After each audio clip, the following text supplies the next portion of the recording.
Want to watch football without the restrictions of blackouts or cable? Check out expressvpn.com to help you get access to all the live games. Sign up today using the link in the description to get 3 free months.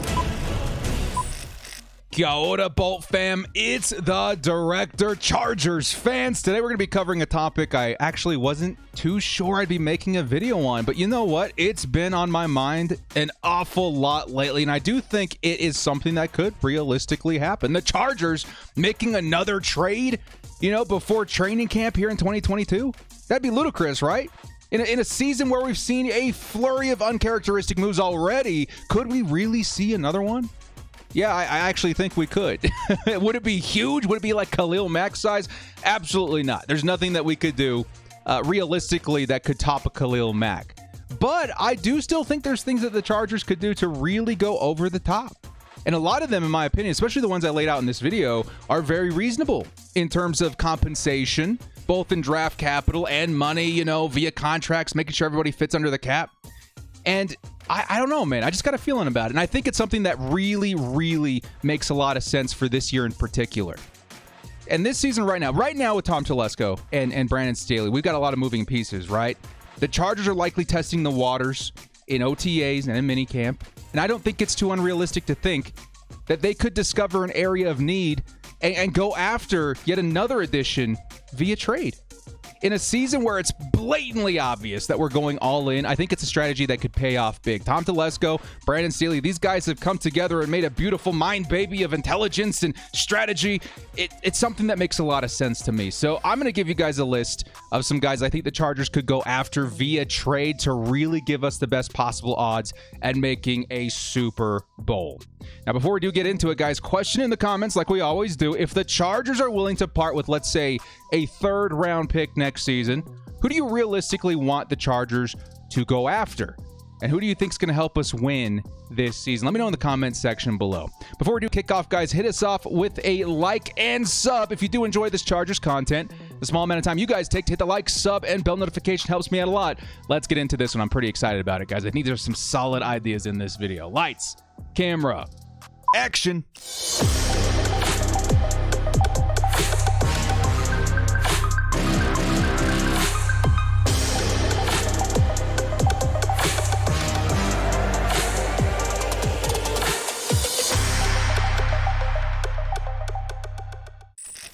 Chargers trades that could still happen before training camp here in 2022. Let's dive right in, man. I got a lot I want to cover today, a lot on my mind, and we're just going to word spit until we get all these ideas out into the universe via YouTube. First off, I did want to go over my timeline a little bit, okay? Maybe some contingencies on whether or not we even make a trade happen, okay? So like I said at the top of the video, Chargers OTAs were kind of the first sneak peek at how the new roster looks. Brand new faces, lots of moving pieces, and honestly an opportunity to maybe complicate and strengthen your scheme a little bit, your system a little bit. And with so many, big additions, I think it's really smart to see how it all operates before making another move at this point. Don't make another trade unless you really feel like it's something that's going to put you over the top this year to make a Super Bowl.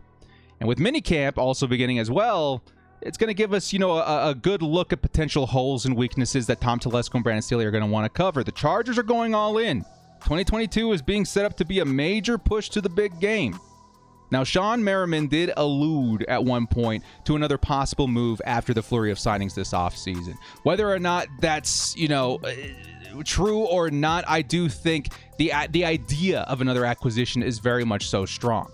After assessing the situation, one final trade could be in the works for the Bolts, in my humble opinion. Now, keep in mind, I would hope the Chargers get a deal done for Derwin James before attempting another trade. That is why he's on the screen right now. That is a huge priority for me, so don't even think about adding another player to the roster until we have Derwin signed and locked up to a multi-year deal. The other thing to kind of take into consideration is the cap. Money is going to be tight. But if the Chargers are really throwing down all their chips, it's something that can never be ruled out. one of the most malleable aspects of the NFL and of the league is cap. You can make anything happen. Of course, it does have long-term, I guess, consequences, but a lot of the times it's very, very maneuverable. So you can never, ever rule it out because of the cap. To kind of give you guys an idea of that situation, the Chargers currently have $14 million available in cap space, right? I do expect a good portion of that to be saved in order to roll over into next season in 2023, of which the Chargers are $20 million over the cap. Okay, so we have some maneuvering to do already. But again, a trade is very possible. Justin Herbert's not going to need to get paid until 2024. The Chargers have $54 million available in that season. We can move money around. And a lot of these guys, too, I would say a good majority of them aren't going to be, bank-breaking moves, but ones that could really, really help the Chargers, take it over the top. All right, so that's a situation. We've mapped it out. Sign Derwin James, and then we can talk about adding one of these guys right here. So let's jump right into the list of names of players that I hope the Chargers are at least looking into at this point, right? We're looking at camp. We're finding some things that maybe we need to improve on. Let's get some names on a list and make a few phone calls to a couple other teams to see if we can make something happen. Starting off here, scenario one, we got Mekhi Becton. You guys have heard me talk about Mekhi Becton in the past, right? I think he's a great player, but unfortunately, I don't know if it's a slam dunk round one pick for the Jets. And we're going to get into that in just a second. This trade is both ambitious and very, very risky. Okay, the Chargers right tackle situation is still, at best, very, very uncertain. Becton is a player that could solve this issue, in my opinion, right? But the other side of it, a double-edged sword here, it could also further exacerbate it. It really could. It could make it a lot worse. How could a 6'7", 350-pound right tackle be a bad thing for the Chargers? Well, no one's questioning the talent of Mekhi Becton, okay? His ceiling is as high as anyone's. In 2020, in his rookie season, right, he looked fantastic. In both, in run blocking and pass blocking, he was absolutely solid when on the field. When on the field, he looks amazing. And at only 23 years old, he's going to get even better. The issue here really does stem from his health, period, right? There's a couple other underlying things, but it's mainly his health. An ankle injury sidelined him in all of last season in 2022 or 2021. But what's most concerning to me is his slow recovery. They were saying that the injury would take, a couple of weeks, something like 5 weeks, 6 weeks to recover, and he ended up being out the entire season because I think this injury actually happened at the very beginning of the year. So very concerning as to why he didn't get back on the football field right away.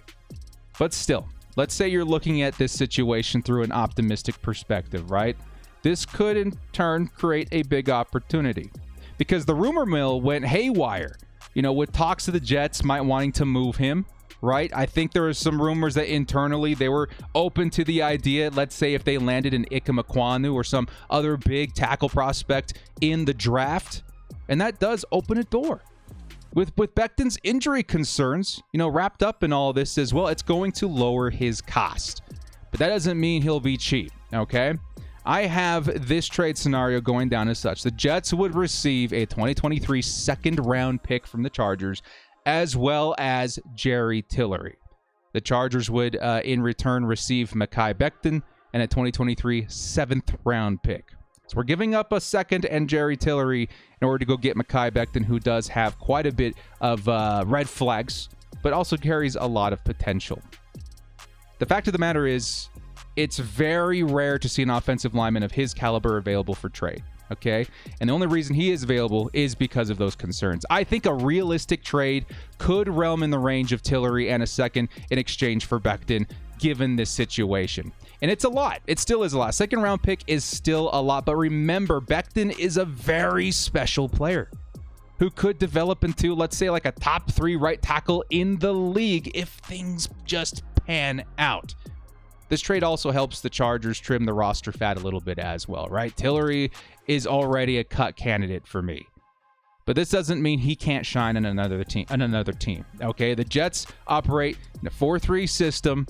They could use another interior defensive lineman and playing by Quinnen Williams, Sheldon Rankins. I think they even have another guy out there. I think that would be great for Jerry Tillery. I think his upside, in my opinion, is a lot higher in a 4-3 system than it is in a 3-4 that the Chargers operate in. So I think this would be beneficial to Jerry Tillery as well as the Jets, and adding another guy they can add to that roster in a system that gives him a better upside. And the Chargers line, let's say if, the Mekhi Becton story works out, on paper at least, we would look like one of the best in the entire NFL. Slater, Filer, Lindsley, Zion Johnson, Mekhi Becton, that'd be unbelievable. But there's always the chance that it blows up in our face. If you've been a Chargers fan a long time, you've been victim of this several times in the past. Very recently in Brian Bulaga, too, might I add. Very, very recently, and that was so frustrating to deal with. It really just comes down to perspective, right? An injury or any sort of setback could make this look like an absolute steal for the Jets. They get away with the second-round pick and our former first-round pick, and then we get, kind of the broken violin on the street performing corner. That really does blow. But that's why this deal is possible at all, right? It's the risk-reward. It's very, very steep. Now, at the end of every one of these little segments, I am going to add, a little thing of, would I do it? Would I do it? Would I trade a second and Jerry Tillery for Mekhi Becton? I honestly don't know. I'd really need to know more about Mekhi Becton's injury. All I'm talking about right now is what I've read on the internet. There's going to be more sources of information internally in the NFL that can provide more clarity on whether or not something like that is worth it, right? But if I'm faced with not having any of the information, right, with not having the details of the injury and why exactly it did not, heal as fast as it was supposed to, if I had to go in blind, I would only execute this trade if the compensation were a bit lower, right? I would say maybe a third-round pick instead of a second, and at that point, I don't even know if the Jets would be interested. But still, at the same time, it's one that you have to explore a little bit, because when it comes to the top right tackles in the league, you're not going to get somebody as good as Mekhi Becton for any cheaper, right? You could look elsewhere. I would like to keep in mind with the Chargers fans and people watching this video that there might be serviceable right tackles out there that you could get maybe at a cheaper cost, but they're not going to have anywhere near the ceiling or reliability as a healthy Mekhi Becton. I think the last thing I forgot to put here on my notes was that the Jets, I think they drafted Max Mitchell this season as well. So in terms of, they're getting rid of Mekhi Becton, who they have behind him, Max Mitchell's a very promising prospect, and that could also be another, factor playing into whether or not the Jets would be willing to deal Mekhi Becton. But that's my first scenario, okay? That one is a little crazy, all right? There's a couple more on here that are definitely a little more realistic, I suppose, but I have to point this one out given the Chargers' need at the position, all right? Next up, scenario number 2. Little bit of a different scenario. We're going to go ahead and give you guys a Jerry Tillery trade scenario here, okay? The Chargers receive the Cleveland Browns 4th-round pick in exchange for Jerry Tillery. What do you guys think about that? Just think about it right off the bat. How do you guys feel about Jerry Tillery for a 4th-round pick, right? I know, covering Jerry Tillery, shocker. We had him in the last trade. Here he is in this trade. But let's be honest, I do think we should move him, whether it's in a package for another player or whether it's just straight up for a pick. I think it's time, right? And much like the Jets with Mekhi Becton, we're not going to get a big return for our former first-round pick. Unfortunately, it's just not going to go down like that. Fortunately for us, Jerry Tillery does not have injury concerns and stuff like that, but he really has been underwhelming for the Chargers since he was drafted by them a few years back, okay? A 5th or 4th-round pick isn't much, but it is something, right? And at this point, it feels like a necessary move. Tillery's 5th-year option was declined, unsurprisingly, right? His roster spot's also in jeopardy with the additions of Sebastian Joseph, Day, Austin Johnson, Morgan Fox. I think, getting something out of Jerry Tillery is not a bad idea at this point. He's proven not to be the best fit for the team, I think, is the biggest issue for Jerry and the Chargers. But again, I do think Jerry might be able to get something for himself elsewhere on another team.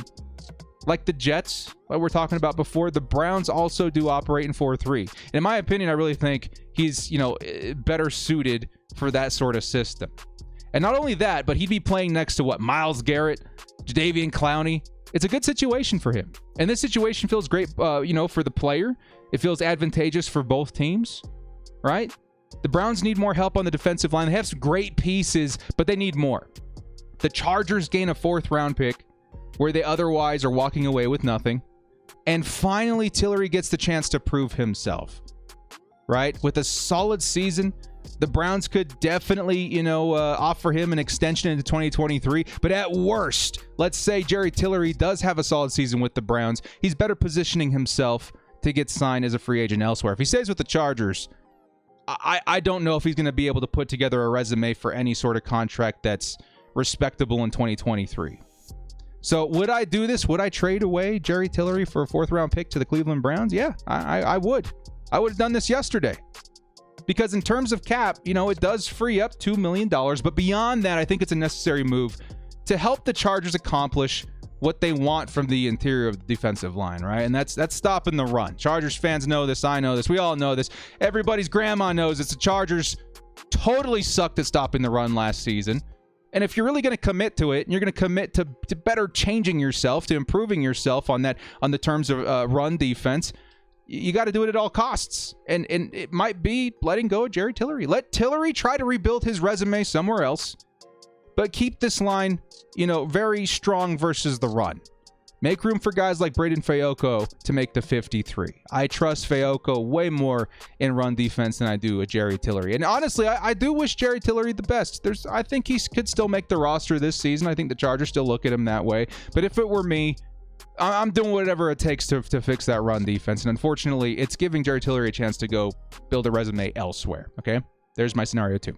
Let's get into scenario 3 involving the Washington Commanders and Daron Payne. I think a lot of people actually know who this guy is. Daron Payne, defensive tackle. Very, very good player at the Washington football team. I should say the Washington Commanders at this point. They got a really nice defensive line. And Daron Payne's a big part of that. So why are we talking Daron Payne? Why are we talking maybe a potential trade for the Chargers? This one was a little bit shocking, even to me, right? To see any sort of possibility at Daron Payne leaving the Commanders at this time to join the Bolts. A big tool, and this is a big reason why, a big tool many GMs like to use is leverage. And an unhappy player is very, very big leverage, and that's what's going on with Daron Payne right now. Payne is currently expressing frustration with his team, the Washington Commanders. He's playing on his 5th-year option. And it seems like he wants to ink a new deal as soon as possible, which maybe doesn't happen in Washington right now. And this makes, this may be, I would say this is probably the trickiest trade on this entire list because of that particular situation. Payne's deal would be pretty decent, and the Chargers are in a tricky money situation for the next 2 seasons. After that, things do let up a little bit, giving us room for Justin Herbert. But let's not forget, Daron Payne, very exceptional player, very exceptional defensive lineman, and maybe the final piece of the defensive line if the Chargers decide to pursue him in this offseason. It could really mesh very well with the other players we already got on there. He's played incredible versus the run and the pass. He'd be a huge upgrade over Jerry Tillery. I don't know. Just thinking about a line featuring Daron Payne, Sebastian Joseph Day, Austin Johnson, with Bosa and Mack coming off the edge, that is absolutely disgusting. That is lethal. That is next level. Not only, have you completely turned over the run defense this offseason, but that pass rush, my God, from the interior especially too, should propel the Chargers into the most dangerous unit at sacking the quarterback. That would be disgusting. But this only works because of Payne's stance with the Washington Commanders right now. It could force a deal that provides a lot of value in terms of draft capital, right?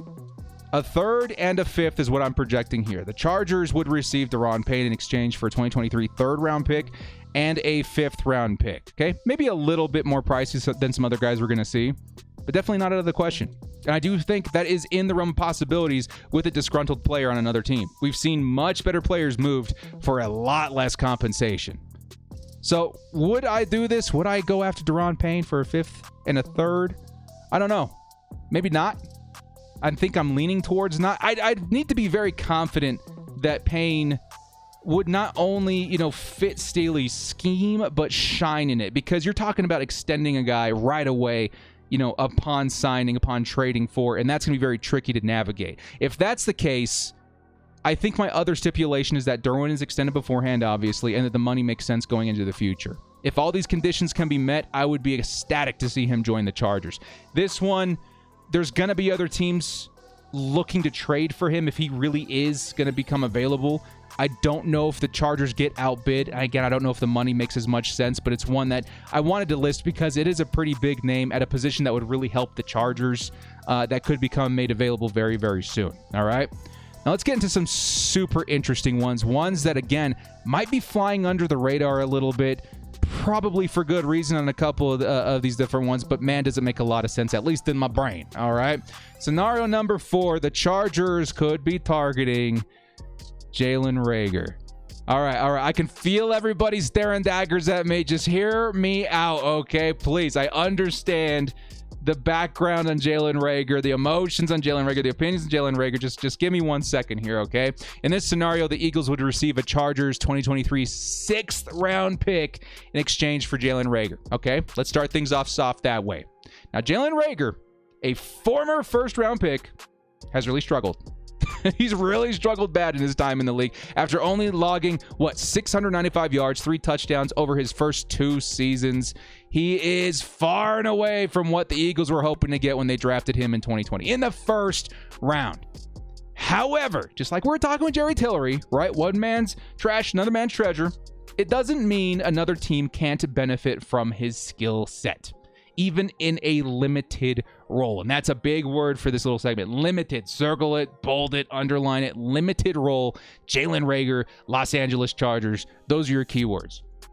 Reagor should never be viewed as a featured weapon on any team that's interested in a trade right now. He should not be viewed as a featured guy. But what he can provide is speed. And this is a huge element missing from the Chargers offense, one that we were really hounding on during the draft, especially in the later rounds this last offseason. Yes, we got Jalen Guyton. No disrespect to him. He's a great player, and I believe he's going to have a very, very good season. But I still believe we need one more guy that can provide speed to fully utilize Herbert's big arm. Not to mention Jalen Guyton's best season came when he had another speed wide receiver to complement him. Never a bad idea to roster 2. And in this instance, the Chargers would likely view Jalen Reagor as our wide receiver 5 in mix with Palmer and Jalen Guyton. Okay? I think that's a very reasonable spot to, temper your expectations for Jalen Reagor, but also let Reagor provide value to his new team. Most importantly, it provides us with more options and depth at speed receiver. I'm sure Jalen wants a shot at getting more reps, but I think the Chargers are a great spot for him. Sure, his targets will be limited, right? Wide receiver 5, but his opportunities will be of the highest quality. I think perhaps maybe going from Jalen Hurts to Justin Herbert will provide the boost he needs to maybe unlock some of the potential they saw in the first round in 2020.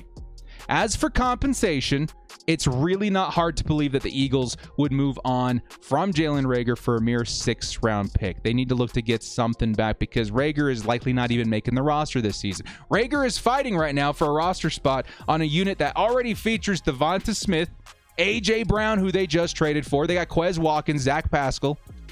I just don't see him making the starting lineup. So if anything, Reagor is a strong cut candidate for the Eagles already. Getting anything is a win at this point for Philadelphia. Now, would I do this? Now, a lot of people are looking at me like, Director, you make some points, man, but just come to your senses when you do the what. Would I do this segment? Just say no, move on to the next guy. Would I do this? Sorry, everybody. I'm so sorry. I would do this. I'm so sorry. I would do this. I would. I think... if it's a 6th-round pick, right? We're talking about a 6th-round pick. I would think of it as getting someone fast in the 6th round of the draft this year, right? And this is what we all wanted. We were howling for it, man. We wanted a fast wide receiver. A lot of us were wondering why we walked away without adding another guy this offseason. He's got some decent upside, okay? 1st-round pick after all. Former 1st-round pick after all. There's something in there. Maybe he was just in the wrong system, the wrong scheme. Not a good quarterback. But mostly... the biggest reason why I'm about it is because I know his role on the team would be limited. And that's a really, again, bolded, underlined circle. It would be limited. Okay? And that to me is something that's completely worth taking the small risk on. His speed is something that we really do need right now. And I think you got to take some of the bad with the good. The speed is a very good thing to add to the roster. At the very worst, okay, we bring him into camp just to see how things goes. You know, if he meshes with Justin Herbert right away, great. We got ourselves another burner. We added a piece to that offense. That brings an element that we really need. But if his drop tendencies and lack of, you know, route running, elaborate tree or whatever, if that persists, then at worst, we're out a 6th round pick, okay? Low risk, in my opinion. Low risk. Let me know what you guys think of that one. I think I'm going to catch some heat for that one, but I do think it's not a bad move. I think it's a solid backup move. Again, wide receiver 5, 6th round pick, very low risk, could bring some decent reward. Next up, scenario number 5 is going to involve Michael Davis. In this scenario, I got the Chargers receiving a 5th round pick in 2023 from the Patriots in exchange for Michael Davis. This one's tough, man, because like as a person, Vato is such a solid human being, great personality. I'm sure he's an awesome, you know, locker room presence kind of guy, but we did see some struggle in 2021. All right. I'm not going to spend an enormous amount of time on this because the only reason he's on this list, in my opinion, is because it's a cap move, right? It's a money move. I think if Michael Davis continues to struggle in 2022 like we saw last year, he would eventually become a very strong cut candidate for next year as well. But if the Chargers start seeing early signs of this in camp, like right now over the next couple of months, I think they could think about trading him right now. All right, and this is why it kind of makes sense to do that. Straight up cutting him right now if the Chargers are looking to save a little bit of money, because again, this is a cap move. This is about making sure the Chargers are under the cap next season, maybe add a little bit more money this season. Straight up cutting him right now is not financially viable, all right, because we would save $2 million while tossing away $7 million in dead cap. That's just not good business, right? If at that point, please just keep him on the roster. However, a trade would shift that number over to $7 million in savings while only acquiring $2 million in dead cap, right? The Patriots would take on most of that money, leaving the Chargers with a decent amount of savings. This would put the Chargers, if we did, you know, again, this is a money move. This would put the Chargers at $22 million in available cap space right now. That would could make room for another addition like one of these guys that we're talking about, or simply just give us more capital to roll over into next season. At that point, the Chargers are back under the cap, and we're feeling pretty good, okay? So what I'm saying is that if Michael Davis doesn't improve, or if he's showing signs right now, he either gets cut next season to get under the cap, or he gets traded this season to get under the cap, right? And I feel like a team like the Patriots makes a lot of sense for Davis too, because the Pats, good team, good defense, Bill Belichick, of course, but they are pretty old. They could use size, they could use speed, and most importantly, they could use youth in that secondary. And for Michael Davis, he would land in a nice situation, you know, for underrated talent, because of course it is Bill Belichick. So getting a 5th round pick back is really not a huge kickback, right, for the Chargers, but I guess it's something, especially if this is strictly a money move. Now, at the segment of would I do this? Not really, no. You know, unless it's really, really evident in camp that Davis is just not going to work in this system, I would keep him, right? He struggled in the system last year. I get that, but I feel like he could bounce back. And if anybody could get him to bounce back, it's going to be Brandon Staley. And along with all of the new secondary additions that we've made this offseason, I think he's going to have plenty of help. He's not going to be asked to do as much as he did last year. I think while we've got him, he's at the very worst a very quality cornerback for in a year that, you know, we need a lot of depth. Depth is absolutely huge this year, and Michael Davis provides very quality depth. However, with all these big moves, this is again the reason why he's on this list. With all these big moves, the money's got to come from somewhere. So I can't rule it out, and that's why he's here on the list. Okay, so Michael Davis. I really do hope he stays and he really bounces back this year, but we had to lay it out as a possibility. All right, we're getting close to the end here, guys. I've been making longer videos lately, but again, I don't know. So we're just gonna roll with it, man. I've been having a lot of fun with these. All right, let's roll into scenario number 6. I'm gonna have the Baltimore Ravens receiving a 5th round pick from the Chargers in exchange for this guy Chuck Clark. All right, I know some people are probably scratching their heads like, what? Chuck Clark, first off, Chuck Clark, safety for the Baltimore Ravens, right? And this is a very interesting situation for the Chargers that I feel like they should be monitoring, right? Chuck Clark extremely versatile hybrid safety for the Ravens. He's an exceptional talent, both up top, but especially in the box. This is cool. This is good, right? This is something that meshes very, very well with the Chargers system in 2022. Brandon Staley is the ultimate chess player on defense, and he asks his players to do a variety of different things most of the time from multiple positions, right? But most importantly, Staley wants a defense that will feature a lot of defensive backs. I know there's people out there saying, Director, we already have a good amount of safeties. Why are we looking at a Chuck Clark on the screen right now? Well, in my opinion, Chuck Clark, this is an underrated move, right? Under the radar. Great move for the Chargers to make this offseason. Clark could almost be viewed as a linebacker for the Chargers in the way that he plays, who are going to ask a lot of their linebackers in coverage, right? So you almost think about him as a linebacker because his upside patrolling the middle is a lot higher than a guy like Kenneth Murray or Drew Tranquil, in my opinion. That is going to provide a lot of value to a guy like Brandon Staley specifically. And adding a Chuck Clark also solidifies the freedom Staley will need to move Derwin where needed. Make sure that he's that wild card that teams really can't, nail down what he's doing, where he's playing. It's really going to give a lot of freedom to Brandon Staley to move Derwin. And if needed to play up top, Chuck Clark, also very capable of doing so. He's also, a great personality. I think he was a team captain for like the last 3 seasons. Very good locker room kind of guy. I see a lot of things to love about this. Right? This will provide Staley with a solid roster of safeties to execute his plan. Derwin, Nasir, JT Woods, Clark, Alohi, Webb. That's a great way to start camp. Of course, I think maybe 1 or 2 guys get cut, but the quality of those safeties really lives up to what Brandon Staley wants to do. I think adding this guy, very much so like, who was that other guy with the Dallas Cowboys that I was really excited about maybe adding? I don't remember his name, but just those hybrid versatile safeties they can almost treat as linebackers is a great addition to a Brandon Staley system. Now, would the Ravens do this? If they did, why would they do this?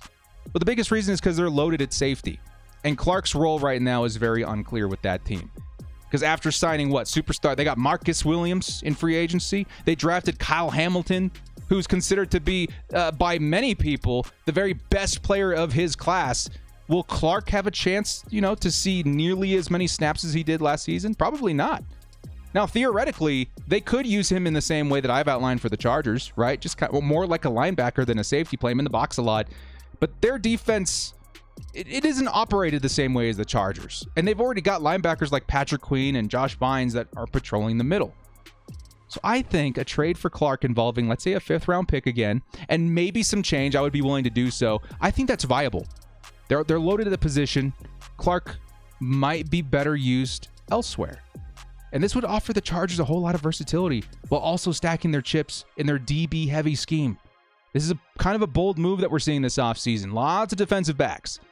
That's going to require some serious play from the defensive backs, both safeties and cornerbacks this season. Adding another good one is a great move at this point.